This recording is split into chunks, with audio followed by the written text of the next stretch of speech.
Welcome to Ask Auto Trader, where we answer your burning questions. In studio with me today, Chad Luckhoff. Chad. How's it? It's good to see you again. Yeah. All right, so our question this week is actually a very interesting one. And it came from one of our readers that wanted to know, how do you know when your car needs a new clutch?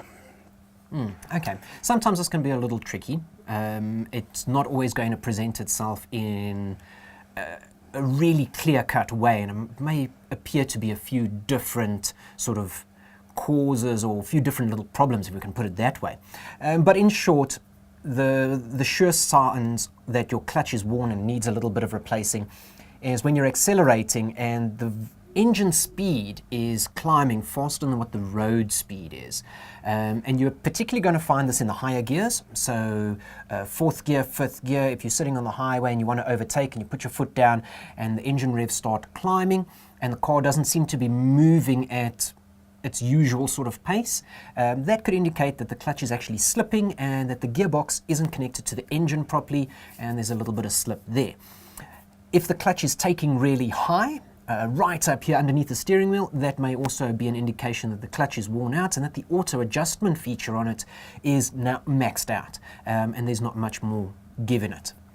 Another way that you can actually check that a clutch is worn or that a clutch is faulty is if there's a rather abrupt shudder on the clutch pedal as you're releasing it. It makes it difficult to pull away the vehicle, and you're particularly going to feel it like in reverse and in first gear, the gears that really need a whole whack of clutch duty. But the problem with that is that it could be pointing to things like worn engine mounts and worn gearbox mounts. And that's why I say sometimes it will manifest itself or present itself as a different problem. So it can be a little difficult to sort of identify. All right, so I think it's safe to say, if you are not sure, rather take it to a mechanic. They can properly diagnose it. What the mechanic is going to do is he'll arrest the car, so he's basically going to stop it. Some of the more tech-based places will put the vehicle on a rolling road, basically a dynamometer, and they will check whether it actually correlates the engine speed with the road speed according to the gearing. That's naturally going to cost you a little bit of money, but any savvy mechanic should be able to tell you that, listen, your clutch is on the way out and it's going to need repairing. It doesn't need to be opened up to inspect. They'll first check that there is a problem through a couple of the warning signs, and only then will they charge you for a strip and inspect. Yeah, I think it's safe then to say that knowing that the clutch is wearing is a lot more about feel and feedback than it is about warning lights on the dash. Absolutely. It's not going to warn you that the clutch is actually, there's no electronic sensor that's going to let you know that the clutch is worn out. It's unlike brake pads, unfortunately. Yeah. All right, I would like to add, though, from personal experience, that sometimes the clutch might not be the issue, but rather the run-out bearing, Also, yes. release bearing that sits. It actually rides what the clutch pedal rides on. Correct. And if that bearing has failed, it happens from time to time. You might not need to. It might not be the clutch. It will also stop you from being able to engage gears. You're going to struggle to select gears. Struggling to select gears isn't always a sign that it is your clutch. That could be a linkage issue, and that's why I didn't raise that one. Yes. But yes, a release bearing, pilot bearing can sometimes be the cause. And usually you can hear that as a whine. High-pitched squeal. It's a high-pitched squeal that goes away when you depress the clutch. And when you let it out, it starts whining again. And sometimes you can actually feel the vibration through the clutch pedal, especially in slightly older, more mechanical vehicles.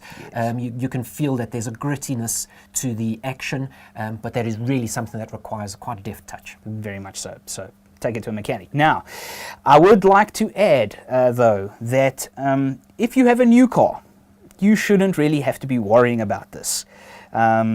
This problem tends to go hand in hand with a lot of older cars, and unless the car has been absolutely and completely abused in its life, you shouldn't have to be worrying about replacing a clutch on a car that is anything less than 10 years old. Clutches are that hardy, they're designed to be that way. You can comfortably get over 200,000 kilometers out of a clutch. As soon as you start going near I would say around about the 140 to 150,000 kilometer mark on the clocks, it may start needing a bit of clutch work, a bit of attention, or it may just be one of those areas that you just need to have checked out before you purchase the vehicle. But 9 times out of 10, you can get away with it.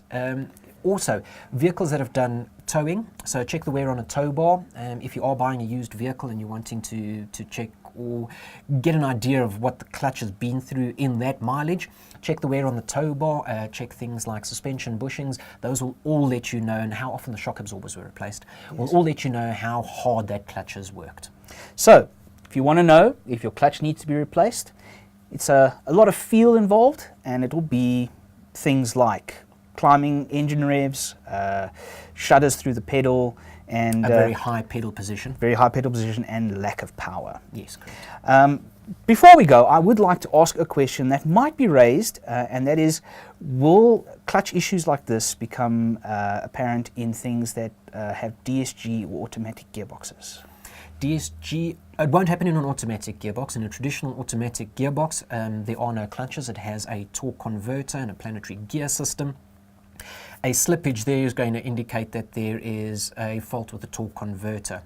That is a sealed unit and not something that you're going to open up. It is basically going to be a replacement, although there are some places that will be able to service and repair them.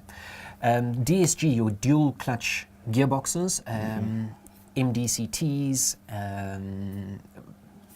any of the DSGs, there's a whole host of... sports cars. There's a whole host of them, and they have all weird and wonderful different names for a dual clutch gearbox. Still operates in the way of a manual gearbox, despite the fact that there is no clutch. But those clutches are activated electronically, and that will let you know if there is an issue with one of those clutch packs. Your dashboard will light up like a Christmas tree. Pretty much what's going to happen is if there is an issue with a DSG or a dual clutch gearbox, the gearbox will go into a limp mode. Because it is controlled electronically, it has safety systems in it, that will go into a limp mode. You may possibly not be able to rev the vehicle over a set RPM, let's say 3,000 RPM before it changes, or it's going to hold a gear for excessively long. Just to try and protect the gearbox and avoid some changes. It's going to throw up a warning though. These are electronic systems, and this will throw up a warning on the dashboard and will let you know that you need to make your way to a service center so that they can go and do a diagnostics on it and go and rectify the issue. Well, thanks very much for that, Chad. Everything you need to know about clutches. If you have a question of your own, please feel free to go to the Ask Auto Trader icon on autotrader.co.za, send us your questions, and you might just be seeing them in an upcoming episode.